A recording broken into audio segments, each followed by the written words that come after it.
you're in a good place now. You are listening to Perspectives with Ashley Burgess. Welcome back live to Live Your True Life Perspectives, and I'm your host, Ashley Burgess. On today's show, we're going to be talking about authenticity.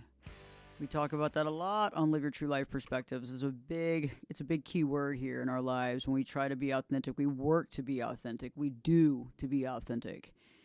And when you think about what authenticity means, what it means to be authentic, this is when the rubber meets the road. Understanding how to do that. Not just how to do that with yourself, but how to do that with other people in your life. And that can be challenging with some of the people in your life. And so I found an expert, somebody that's going to help us here, that can help us to really understand how to do that. He's the founder of Bridging Worlds Behavioral Services. He's the creator of Heart-Centered Revolutions. Adam Bulbulia is joining us here live on Live Your True Life Perspectives. Adam, so great to have you. How are you doing? I'm doing pretty well, Ashley. Great to be here. We're excited because this is something that's really important to me. And I think in a world that we're living in right now, and I think many people listening to this show will agree, it's very important to be authentic, and it's hard to sometimes find authentic people. Absolutely. In living your true life, you can't live your true life without being authentic, without honoring the truth in your heart. That is so true. And so let's talk about it. First off, I want to ask you, because this is a big undertaking to take on, authenticity, the immense power to be yourself. What led you into writing this book? The first time I really felt like I had something to offer in this realm was after I was in a spiritual group that turned out to be run by a narcissistic cult leader. And in the process of awakening from that group, I found my authentic voice. And I actually ended up getting everyone else out of the group and found my leadership in a way that I had never known it before.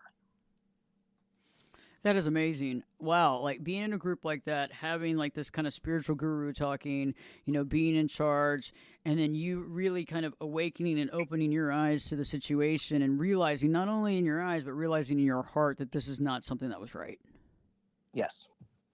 And so when that happened, I'm sure it was kind of scary because now you're telling people the truth and you're opening their eyes. And that can be kind of fearful, especially when you're dealing with that person. But also, that's a lot of change. And then you're also just kind of putting yourself out there. Yeah. It was agonizing at times, but it was almost like this imperative. I just had to tell the truth and see if I could help them awaken to it as well. Did you find that people were, I guess, did they respond to you in a good way? Were they able to see that themselves?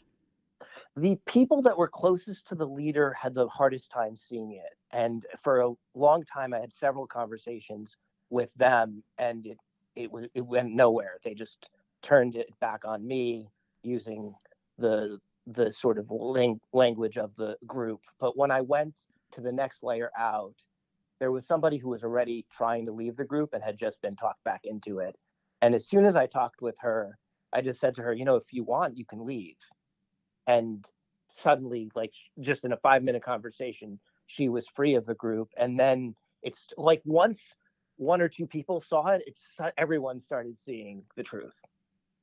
That's true. It's like once all of a sudden certain people open their eyes, and then she and you were actually making, choosing action, I guess, a positive action to move on. That's when people started just kind of awakening. Yes. Wow. Okay. That's amazing. So you get out of there, you help these other people see their truth, and then you start realizing you don't need this person. And then what are the next steps that you kind of found yourself kind of walking that journey? At first, I just found myself sort of in deep reflection. I started doing a lot of writing and dreaming and visioning, and I found myself dreaming of like how to make this world better for everyone. Like partially what happened for me is I realized there's an element of our culture that is a mind control cult. There's an element of our culture that teaches us to be inauthentic. So even though I was out of the cult, I still found the culture to be indoctrinating people to not be themselves. So in the company that I work with, I started bringing this message more clearly. We always worked out of empathy and unconditional love with our clients. and there were these infighting and weird dynamics that were plaguing the company. And when I started being more honest and true to my heart, I realized that I was avoiding certain conflicts and trying to keep the peace with people who were toxic.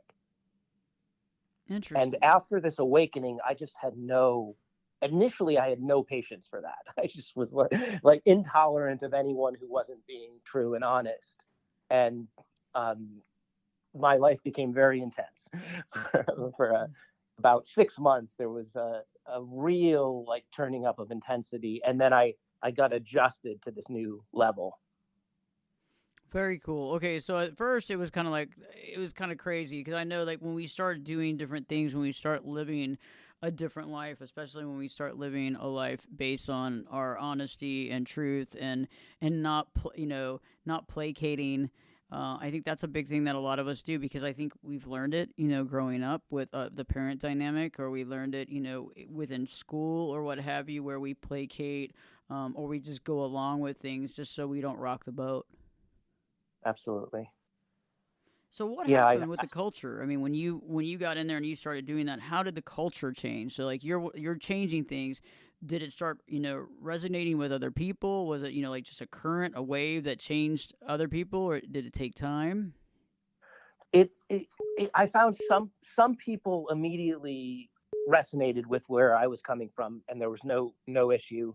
Some people within my company were believed that this kind of authenticity was unloving, and they were sort of bent out of shape by it. And we had some dialogues, and a lot of people needed to go their own way and separate. And I had about half the people in my life fall away during this time. Wow. Okay, so not only in the company itself, even people like friends. Friends, yes, friends. I actually got engaged during this time, and then my fiance at that time turned out to be also running these weird narcissistic abusive patterns. And so I had to separate from that whole dynamic. And it was almost like around every corner. I didn't know, okay, who was going to turn out to be a friend and ally and who was going to be an enemy. And it was just a real awakening adventure. I understand that, and I think a lot of people that are listening to the show or listening to the podcast after really gets it too, because you're right. There's a lot of people with narcissistic tendencies. There's a lot of people that are full on narcissists, and I think that our upbringing and the way that we were raised and kind of the environment is really kind of establishes that where we deal with it. And I think when you start being authentic and you start living truly to who you are, you start seeing that even more so, but also you start bringing up the truth with these people, and they don't necessarily want to hear that. Absolutely. I think we all need to be ready for whatever truth we're ready for at the time. And sometimes when somebody's bringing the truth really strongly, it can be disturbing to us. And so for me, I've always been committed to the truth. I've always wanted to follow the truth. And if anyone said something to me, I would always consider it. Even no matter how negative it was, I would just, okay, is this true? Within the cult, the leader was saying things. I mean, he was talking about everyone finding their own way, about listening to the truth in themselves, but underneath it, it had to be his way, and it had to be the truth according to him. And if you disagreed with him, he would start playing power games and manipulation.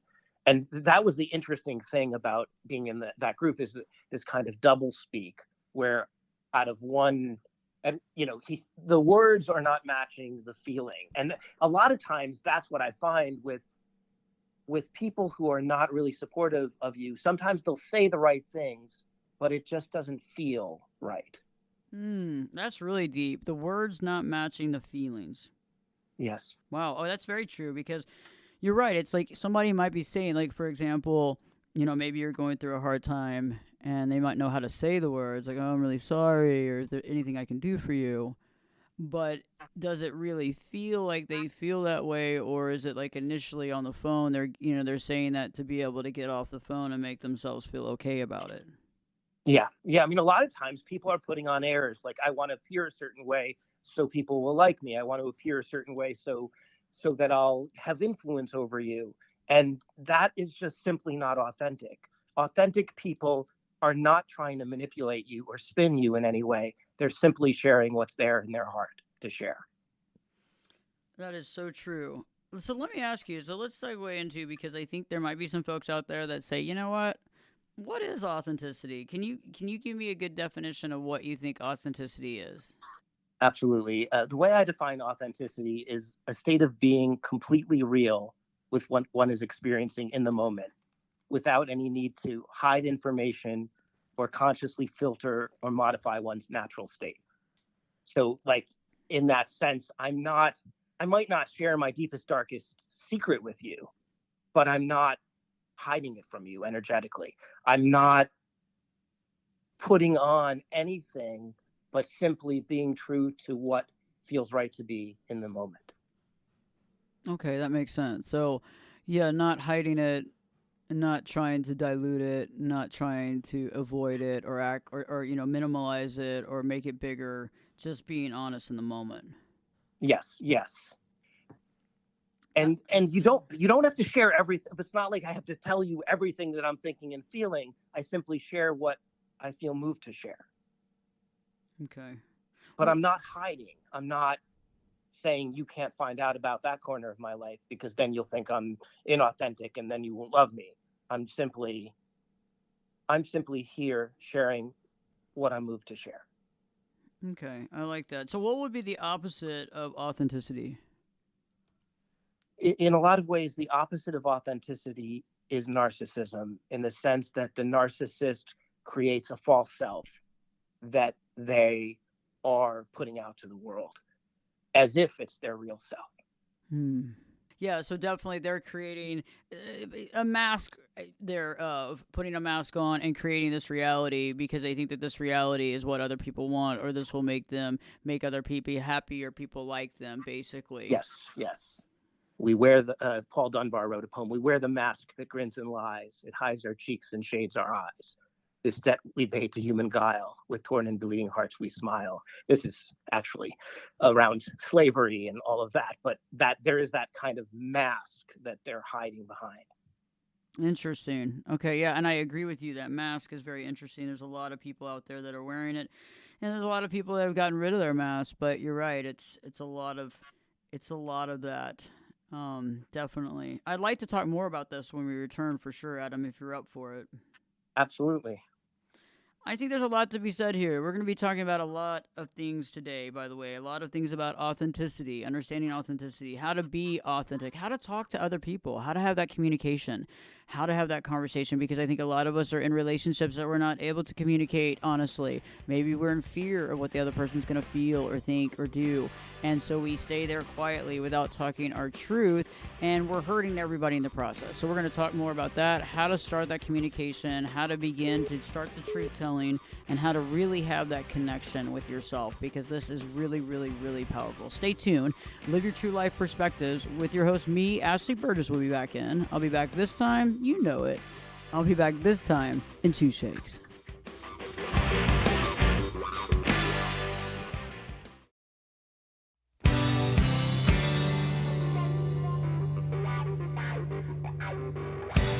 Turn it up and jump in the deep end on Perspectives. Now, here's Ashley. Welcome back live to Live Your True Life Perspectives, and I'm your host, Ashley Burgess.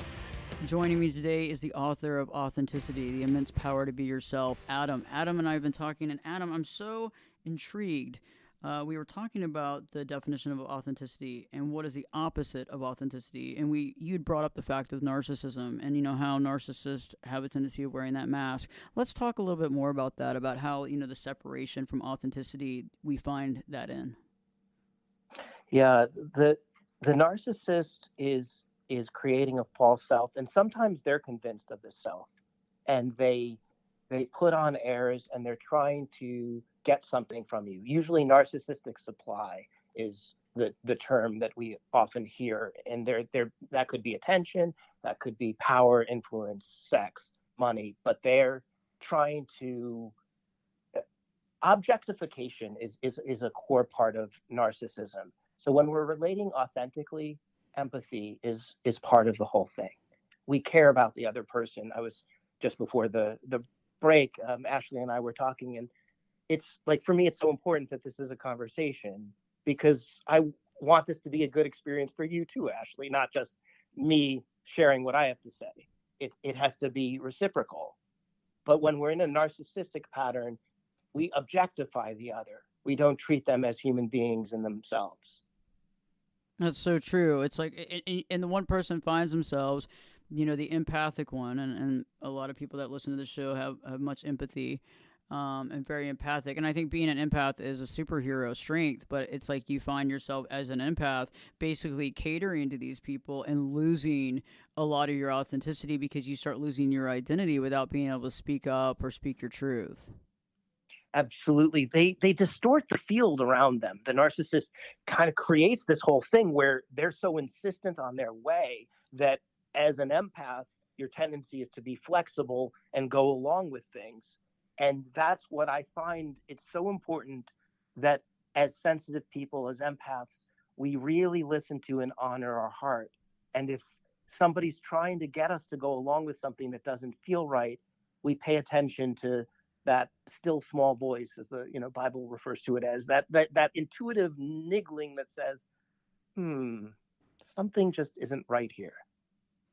That's true. And I think it's hard to pick up on that sometimes because, of upbringing, what have you. But just, I think when you have like those little bits and it kind of comes and goes, but I think you're right. It's about really respecting that voice and listening to it and seeing where that's coming from. Yes. So we all have people who doubt us and they don't believe in our potential.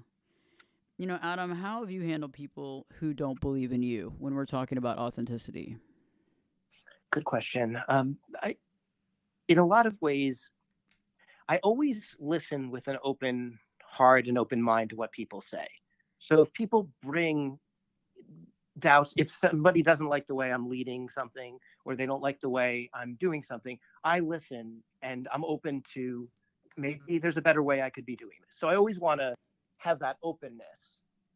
But if they're just saying, you're wrong as a human being, how you are is bad, you shouldn't be the way you are, you start to feel this underlying hostility. That I don't listen to. That just seems to be undermining. A lot of people, especially as we start finding our truth and living from it, a lot of people will say, you shouldn't do that. They get jealous of us. They may try to tear us down. So for me, I like to use the people who doubt me as inspiration.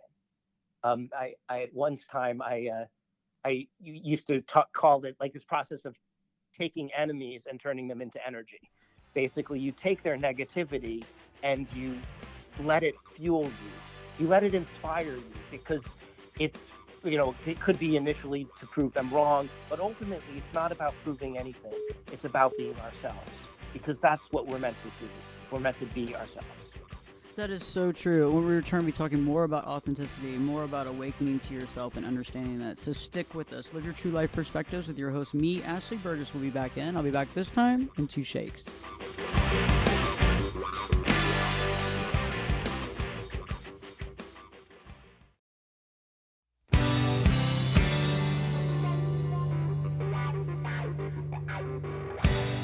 This is Jake Busey, and you're listening to Perspectives with Ashley Burgess. Welcome back live to Live Your True Life Perspectives, and I'm your host, Ashley Burgess.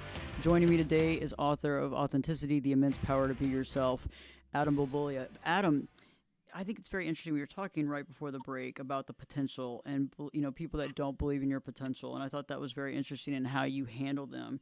So what is that process? Because we've been talking about authenticity. How do you get people to be authentic, as far as how do you get people to start believing in themselves? How do you kind of cross over that and create that so people can believe in themselves more fully? Self-acceptance is the key. When we accept ourselves as we are, we naturally believe in ourselves. And so one of the things I find is that self-judgment really sabotages authenticity. If I believe there's something wrong with me for being the way I am, I tend to hide it or avoid that area. So what I do in my coaching work with people is I help them accept themselves for wherever they are. And accepting ourselves really comes down to accepting what we feel. There is no right or wrong feeling. Our feelings are simply what we feel. When we accept our feelings, it's much easier to accept ourselves. Okay. And so if somebody's able to accept their feelings, so you're not judging your feelings, you're not getting angry at yourself for feeling a certain way. Yes, yes. You're in acceptance. So you might feel fear, you might feel grief, you might feel anger, you might feel whatever you feel that is arising, you let yourself feel it. You, in a sense, you open your heart to what you feel.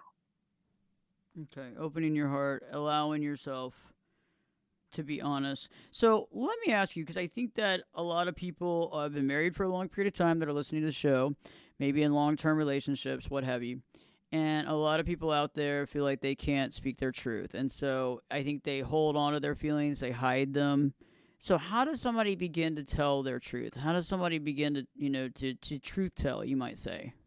The best way to begin to truth tell is to do it in a safe environment. So that could be in your own journal, that could be with a best friend who's not going to judge you, could be with a therapist or coach, but you find a safe place where you can simply say what's true and the person is going to be supportive of you. Truth telling with somebody who might push back or might not like what you have to say is a more advanced skill.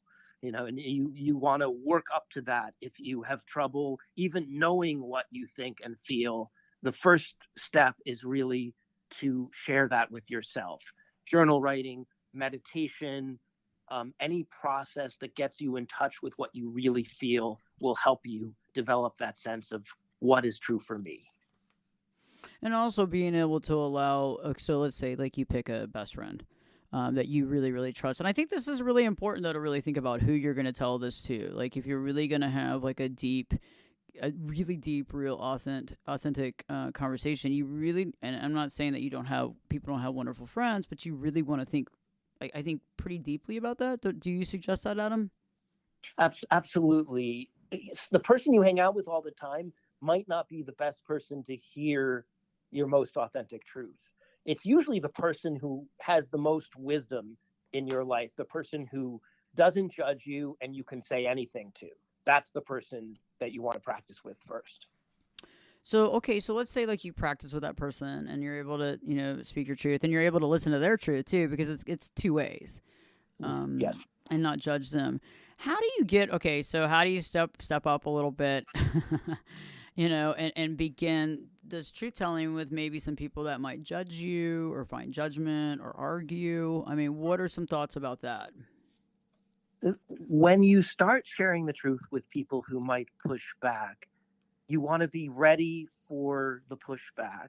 And part of this is, if you're afraid of causing conflict, it's good to work with that fear. Because if you tell the truth, there's going to be some conflict. That's just the nature of life and connection. If we're close with somebody, we're going to have conflict. We're going to disagree. We're not going to see eye to eye on everything. When we have real truth telling, we have to be ready to make the other person uncomfortable with our truth. We don't have to try to do it. We just have to be prepared if it comes. Because I think also they're also not, maybe there's a lot of people out there that might not be very truthful with their feelings. So you think that might be a thing that's also an issue besides the closeness? Absolutely. If you're trying to tell the truth to somebody who's not honest with their own feelings, they may not have space for your feelings. A lot of times in couples dynamics, we're at varying levels of self-honesty, of awareness of our feelings, of being able to communicate. We have varying skills. And a lot of times what happens in relationships is the more empathic one will often conform to the expectations of the less empathic one. And, if it's almost like we'll be just as honest as they can handle. And that makes sense if we want to just keep the peace. But if we're more aware, of our feelings, we actually want to lead the relationship into deeper honesty and connection. Because just like if you're playing tennis, the tennis partner that has more skill at the game should be the lead, not the one with less skill. So too should it be in relationships, where if you have more skill with feelings and communication and empathy, you should be leading the way into deeper levels of truth. Let me ask you, that's really interesting you say that. What about for the people out there that feel like they do have that deeper connection with their feelings, but they're in fear of maybe bringing it up, so they silence themselves and just stay kind of, we see a lot of marriages like that, where people have been married for a long period of time, and the person that is probably more emotionally strong stays quiet in fear of upsetting the other person. Yeah. I think that we also have to really acknowledge that it's a choice. If we want to stay comfortable and not rock the boat, that's our choice. It's just that that choice will lead to less of you. In my ideal, for me, I like to have a completely authentic relationship where I'm able to share all of my feelings with my partner. And that's what I have with my partner, Chrissy, where we can say anything to each other and we don't take offense to it. And because we have that trust. And it's so much more liberating when you have that kind of relationship, because that way, if she makes something for me and I don't like it and she asks me what I think about it, I tell her exactly what I think about it, because it's not, I appreciate that she made it for me, but I'm not going to lie and pretend I liked this dish when I didn't. It doesn't make sense. It's just me being honest. I don't have to be negative about it or nasty about it. I can simply say, I like the last time you made this dish better than this time. And I'm still grateful you cooked. So thank you. And so having that kind of honesty is refreshing, and it makes the relationship more liberating, because if I can't tell the truth with the person I'm living with, then I'm denying a whole lot of myself. I agree with that. I think also too, if we're not speaking our truth to some degree, um, obviously we're not being authentic with ourselves, but I think also the relationship can suffer, because even the fear of what you're fearful of talking about might be something that needs to be addressed, and then you're not addressing it, so then it's kind of part of the problem, not the solution, even though there's fear around that. Absolutely. We have to face the fear of losing the relationship. If we're going to truly be honest with ourselves and true to ourselves, that has to be the first thing. And whether the relationship continues or not is secondary to that. And that was one of the hardest lessons for me with my former fiance, because I loved her more than I'd ever loved anyone. And yet, when I was sharing the truth of my heart with her, it was separating us. And and so for me, I had to continue to share that truth, even though sharing that truth broke us apart. Because in a sense, you're either growing together or you're growing separately all the time. And if you're growing apart, sometimes it's good to catalyze that. That's interesting. I think there's a lot of people out there, and I have several clients that have gone through it, no friends that have gone through it, family members that have gone through it. Facing the fear of losing the relationship, they'll stick in the relationship almost to an extreme codependency of holding on to it and the fear that they lose it. But in the process of holding on to that relationship, they lose themselves. And you're right. It's like you kind of have to face that, because I think a lot of the things and the struggles and the stuff that we accept all goes back to that fear. Absolutely. In a sense, there are two relationships, and we often don't consider this first relationship, which is the relationship with ourselves. How am I relating with myself? Am I happy being in this relationship? Am I feeling fulfilled in this relationship? Do I enjoy it? How is this really going for me? So a lot of times when we stay in that safe relationship, we're compromising the relationship with ourselves. I may be feeling unfulfilled. My needs are not getting met. I'm not happy in the marriage or the relationship. But if I say what I really feel to my partner, they might get scared. They might threaten to leave. So I'm not going to tell the truth. And that really compromises that relationship with ourselves. When we're true to ourselves first, that then being true to another comes out of that. Mm-hmm. I like that. I like that. And then all of a sudden, things can open up. Now, what about for people out there that are saying, okay, hey, I've tried this. Do you tell them to keep trying in the relationship, or what's some of the advice that you have about speaking their truth? Well, you mean they've tried it and it hasn't worked, Right. or Like they? they tried it, or the person's gotten angry or gotten defensive, or, silent Right. treatment or what have you.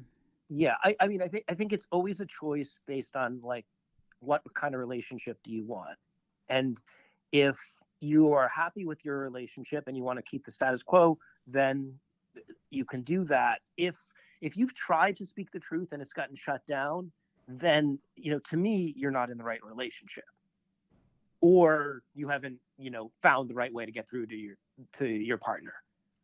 But if you speak your truth and they shut it down, then you're not staying true to yourself. Now, if you're being there's a difference between speaking of the truth and being judgmental. Mm-hmm. If you say, I think you're a horrible person to your partner, that's different than I don't feel safe sharing my feelings with you because you get defensive sometimes. Mm-hmm. That there's a vulnerability. The kind of truth telling that I mean is being vulnerable. I sometimes don't know how to say I feel disconnected from you because I'm concerned that it might drive us apart. This kind of sharing, this kind of truth telling invites closeness. It invites connection. When we can be vulnerable, when we can be emotionally naked with the people we are with and we love, it's such a relief, and it typically will bring us closer. That's true. Okay, so that's good. So, and definitely, if it's not bringing you closer and you're not being judgmental, really taking a look at that as well and kind of examining that, because if you've been trying to do something, you probably need to kind of step back and maybe think about the direction, the happiness in the relationship, how you feel, and if your needs are being met as far as, spiritually, mentally, emotionally. Absolutely. And being willing to walk away is always an option. And, seeking couples counseling can be really helpful if you have a good counselor who can really help discern the truth of what's going on in the dynamic. That makes total sense. So, Adam, real quick, because I don't want to forget about this, how do people find you? How do people find the book? Give me some information on social media that you have. Sure. Heartcenteredrevolutions.org. Heartcentered Revolutions with an S.org is the main website. On Facebook, Heart Centered Revolutions, and the book is on Amazon. It's Authenticity: The Immense Power to Be Yourself, and I offer sessions where I help people get in touch with their hearts, individual sessions, couple sessions, and I also work with people in businesses and also in personal growth. And if you're listening to the podcast as well later on after the live broadcast, we'll definitely have all those links in the description for everybody, so you can take a look at that as well and connect. And so, Adam, real quick, before we go into our next segment, we're going to talk, I don't want anybody changing the channel because we're going to be talking about the golden nuggets of wisdom. But before we jump into that real quick, I just wanted to ask you, like, when people are going through really tough times, of self-doubt, what are some thoughts that you have on that? If somebody's going through a lot of self-doubt, what are some things that they can do immediately to maybe at least kind of get to neutrality? Mm-hmm. The most important thing is to remember that it won't always feel this way. When we're in the darkest times, sometimes we can forget that it will ever change. It's like if you're running a long race, you think this pain is always going to last, but at some point the race will stop and you'll have relief. So we have to remember that the pain will stop if we give it time, and really accepting where we are is the key. Very good. I like that. Adam, everybody, we'll be right back. We're going to be talking more, and when we return, the golden nuggets of wisdom that Adam hasn't really talked about. So there's always these things that we have that we can learn from and grow from, even separate from the book as well. So don't change the channel. We'll be right back. And live your true life perspectives with me, your host, Ashley Burgess, will be back in. I'll be back this time. Yeah, you know it. I'll be back this time in 2 shakes.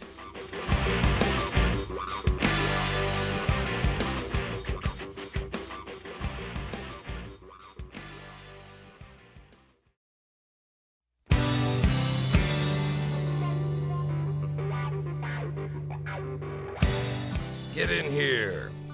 You're listening to Perspectives with Ashley Burgess. Welcome back live to Live Your True Life Perspectives, and I'm your host, Ashley Burgess. Adam and I have been talking about authenticity, the immense power to be yourself. And right now, I want to step back a bit because I think everybody that comes on the show has a wealth of knowledge. And Adam, I'm interested in learning more about some of your golden nuggets of wisdom that you'd like to share with the Live Your True Life audience. The first nugget I'd like to share is that the heart is experiential. So we're talking about living from the heart. We're talking about the truth. We're talking about being honest. That is a felt sense of connection in the body. So to just give you a little sense of that, just go ahead and touch your heart and just take a deep breath and just slow down and feel what you feel in your heart right now. Whatever you feel right now, just allow that to be there. Feelings it's not just emotions, it's sensations. Do you feel tightness? Do you feel ease, comfort, discomfort? What do you feel? And just allow yourself to feel whatever you feel. Good. This is just a taste of how to tune in, because part of this is dropping out of the mind. We've been conditioned to be in the mind, interpreting the whole thing, and the heart is experiential. So how do I even feel is a question that I find a lot of people. And some people don't know they're not in touch with their feelings because they're talking about what they feel, but they're not feeling what they feel. When we feel what we feel, that's the pathway to liberation. I like that. And I like, actually, physically touching your heart, having that connection. I think that that's very inspiring.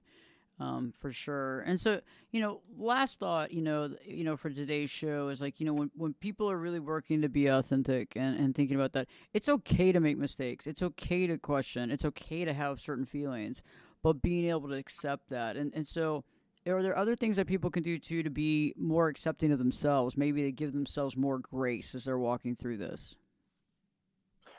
Yeah, I think learning from your experience is such an important process. And when we're learning, we all learn best in an environment of acceptance and love. As children, if our parents are that way, if our teachers are that way, we learn and we blossom and thrive more. So the more we can surround ourselves with people who are supportive and loving, the easier it is to accept ourselves. It's interesting because the more you accept yourself, the more you'll naturally surround yourself with people who are loving. And the more you surround yourself with people who are loving and empathic, the more you'll accept yourself. So it's like creating one of those good circles of more and more inspiration and love. That is true, Adam. You're right. You start choosing wisely, like you said in the very beginning of the show. As Adam began more and more authentic and being more and more true to himself, he actually kind of cleaned house on multiple levels of his life. Whether it was professionally and personally, friendship, that type of thing. And so I think that that's another thing that you'll find is not that you're being judgmental but it's like taking some distance maybe in some relationships, maybe separating in some relationships, and then maybe creating new relationships that seem to echo or resonate with your newfound kind of authentic self. Absolutely. We want our life to reflect how we feel inside. Adam, it has been amazing having you on the show, and I look forward to to reconnecting again and having you on the show. I know you've written multiple books and you're doing a lot of things, so we definitely want you to come back. Oh, absolutely! I'd love to be back with you, Ashley. And the last thing I just want to leave people with is just accepting and loving yourself is so important, and the most difficult experience you have will be your greatest teacher if you just get through it and accept yourself. So I hope whatever this does, it brings more acceptance and love into your life. I love that. Adam, thank you so much for coming on. We have a great show for you next week. But in the meantime, it's about living true to yourself, finding that truth, being honest with yourself, being authentic, being okay with that, being okay with your feelings. And honestly, a lot of us have had to sack those away or pack those away, out of fear of how other people will feel, or we've kind of gone along with things and don't want to rock the boat. But again, we have to think about, how do we want our legacy? How do we want to look back and see our life? Do we want to have real happiness and maybe there's some tough times to go through, or do we want to deal with regret? And I think that most of us don't want to deal with regret. We don't want to deal with resentments, and we want to move forward in a positive way. So I really like the show and being able to talk about this, because the more authentic we live, the more honest we live, the more we're true to ourselves, the less regret that we will have. So stay tuned. Another show coming up. Check out my website, Ashley Burgess, ashleyburgess.com, and also the YouTube channel. New video content out every single day. So stay tuned. Hope you're having a great day. Thanks a lot for tuning in. Share this with your family and friends so they can learn more about this and maybe have a good feel-good moment. Live your true life perspectives with your host, me, Ashley Burgess, will be back in. I'll be back this time. I'll be back this time in 3 shakes.